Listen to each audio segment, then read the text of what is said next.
Hey everybody, Jochen Hayden here, and I am here to announce today that I will be starting a second play by email campaign with a gentleman named Helson, also known as Helson Strat. He has a Twitch channel, and apparently he's been playing this game for quite a while and has multiple play by email campaigns under his belt. So, you know me, I know how to pick them, right? I don't like to play people who are new like me. I'm playing people who've been playing a long time. So, in this campaign, we're going to be playing Scenario 2. And scenario two is different because it actually gives the Japanese a little bit more of an advantage than they would have had, like in scenario one. In scenario two, they have more aircraft ready. They have a lot more supply, a lot more fuel, a lot more oil, so that the rush to get all of the resource centers that you need to get as Japan in scenario one just isn't there. So it's a little easier for the Japanese in that respect. But to compensate for that, we're going to be introducing a very robust rules package, and I'm about to show you that to you right now. Let's take a look. Okay, guys, so I want you to take a look at this. These are the rules that we're going to be using for our game. So, as you may recall from Lodric versus Haydn campaign, which I'm still doing, uh, Lodric and I have basically no rules at all. Very, very few. And having played that game now for a few months, I've realized that I may have given Logic a little too much slack with the rules package. I feel like I put myself at a bit of a disadvantage with those rules being in place or lack thereof. So I want to correct that with this campaign. Now, that's not to say that I'm going to go back and ask Lodric to change anything. We're sticking by what we agreed to at the beginning, and I'm not changing it. It is what it is. We're going to play that. But for this campaign, this is what we're looking at. So the first one's pretty standard. No CV hunting in the first two games, meaning the Kido Butai is not going to be coming out due west looking for the Enterprise and the Lexington, because obviously he knows where these are at because they start in the same place every game. No super deep invasions on turn one. That means that he's not going to use his magic task forces and try to land in Rabaul or Port Moresby or Australia or something crazy on turn one. So this means that he has a 15 hex limit from any of his existing bases at the start of the campaign to make an attack. 4-ship task forces minimum. So this kind of keeps you from using cheap, cheesy bait ships in single ship task forces to bait things out. If you're going to have multiple task forces in a hex, you need to have 4 ships in them. Now, you can still have one ship in one hex. That's not going away, but you can't have like 4 one ship task forces in one hex. Does that make sense? No 400 planes below 10,000 feet on naval strike.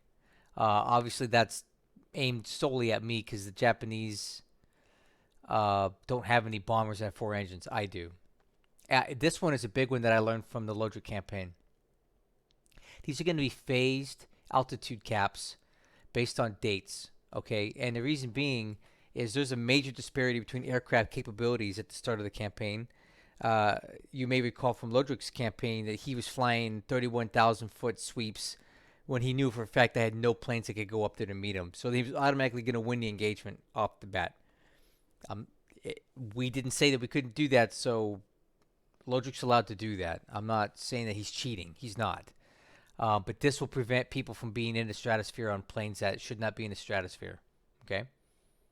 Paratroopers. This one's pretty straightforward. You can split them up to do minor island bases, but you can't split up a fragment to try to take a base behind the lines on land without the intent to bring the rest of the unit with you. No strat bombing in China until 1943. No more than 1 squadron bombing per hex at night, which is fine. I'm guilty of doing that myself in the last campaign, but it wasn't that effective anyway, so we're just not going to have to worry about it now. So this one is a huge one that I'm glad we're instituting. So at the start of the campaign, with Lodric, for example, I put no restriction on him bringing in the Kwangtung army, the Mongolian garrison, all those 5,000 plus assault value worth of troops from Manchukuo into China, and I'm still paying the price for it today. We're dealing with Lodric's death stacks, the likes of which no one has ever seen before. I'm exaggerating. But he wouldn't be able to do that if he had to pay political points to do that. So now, if Helson wants to bring his Japanese units over from Manchukuo into China, he's going to have to pay full price for these. And a division can cost upwards of 1,500 political points. That's not something that you can do overnight. So it will take him weeks, if not months, to buy out the Qingtung army excess and bring it in, which gives China a fighting chance of staying solvent for a while.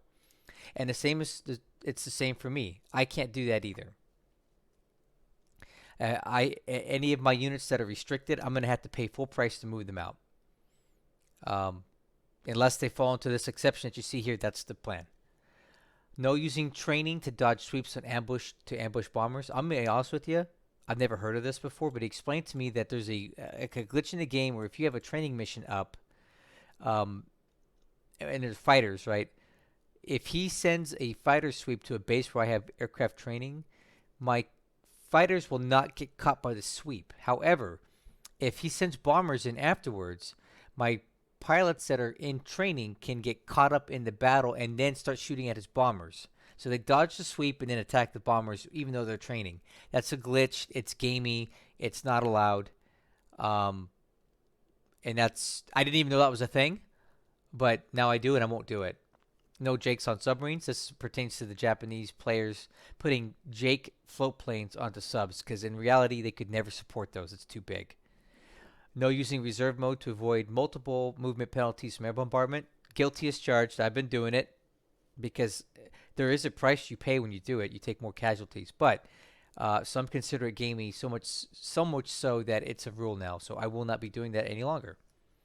And finally, and this is another one that I really insisted on because Lodric really hamstrung me with this. Allies are allowed to give orders to existing task forces and units in China on turn 1 only. Okay. The way Lodric and I were playing, I could not touch anything on turn 1. So he got to nuke Force C. He got to have free reign in China. He got to do basically anything he wanted to do on turn 1 without me being able to fight back. So what's different on this one is that I can move any task force that is already existing in the game on turn 1 for the Allies. I can't make any new task forces, so everything at Pearl Harbor is stuck. Anything in Manila is stuck. I can't move units around anywhere except China. So that is the rule there. And while we're still going to get slammed in Manila and we're still going to get slammed at Pearl, more than likely, I'm probably going to be able to save Force C. I'm probably going to be able to get some things moved around that I could not do before in a meaningful and sensical way that Lodric didn't let me do based on the rule set that we had at the time. Again, this is not a reflection on Lodric. I'm not accusing Lodric of anything. I'm very happy with the game we're playing. I think it's been going great. I'm having a blast with it, and I'm not changing anything with that. This is just a different campaign now with different rules. Okay, so I do want to answer a couple commonly asked questions about this. Question 1, how many turns a week are we going to be doing? 1 to 2, maybe. As I previously said, my main focus has been and will continue to be the campaign that I started with Lodric. I started with him first, and I want to see that to fruition. Our campaign is far more advanced than this, and it's a different scenario, and I committed to Lodric first. So this is going to be a side project for both myself and Helson. Helson has his own games going on in addition to this. This is not his only play by email either. He's got 2 or 3 going. So this is the lowest priority for him, I believe, and this is the lowest priority for me. I'll play it as time permits. If I'm waiting for a turn from Lodric, I'll put some time into this. But the Lodric campaign will continue to be priority 1. This will be priority 2. So do not expect to see as many updates to this as often as you will with me playing against Lodric. What's the next question? What is my strategy going to be? Well, I'll tell you what. I've learned so much playing and getting beaten up by Lodric over the last 3 months that I have an entirely different take on how I want to do things in this campaign. So once I get the initial turn back from the combat replay and the turn from Helson, that's when I'm going to do my major setup. That's the one that takes a week or 2 to do. And during that time, I will release another video where I talk about my new strategy for this campaign and how it will differ from my strategy in the Lodric campaign, because I've learned a lot about how I want to do things and what works and what doesn't, all that stuff. So I will explain to you in the coming days and or weeks what the new intent is for this campaign, because it's a whole different animal. I think Halsin has a lot of experience playing a lot of people on a lot of different scenarios. He's played scenario 1, scenario 2. He's played different mods. He's played variants, and he's done it all. He's invaded India. He's invaded Australia. He's won multiple times as Japan. So I'm not playing a slouch here. So I need to change my ways if I have any chance of withstanding him in the first few months of our campaign. Which means I may have to be a bit more conservative than I have been with Lodric, because this guy's going to really push the pace. And he's not resource bound like Lodric will be. Scenario 2 gives the Japanese players more stuff to start with. Okay? So I need to take that into consideration and play accordingly.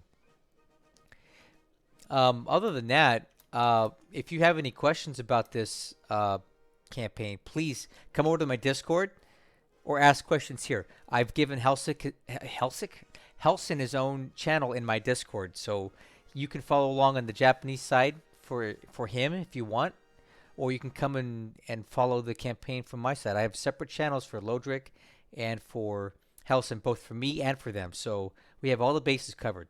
Halsin also has a Twitch channel and a YouTube channel, which I will link in all of my videos, so you can watch his side of this as well. Just like Lodric, we agreed to no delay. Halsin is a fellow military veteran like me, so I fully trust him to have honor and integrity and not be watching my stuff. He doesn't need to anyway. He's so good that there's nothing that he's going to learn from me that he probably hasn't already figured out. And I will not be watching any of his stuff either. That's just the way it goes. So no delay. So good for the viewers.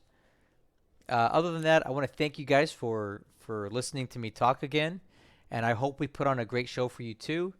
But don't forget, me and Lodric still got something going on, and that's priority 1. So I'm giving you all the War in the Pacific content you can handle. Got tutorials coming in. I got this. I got Lodric.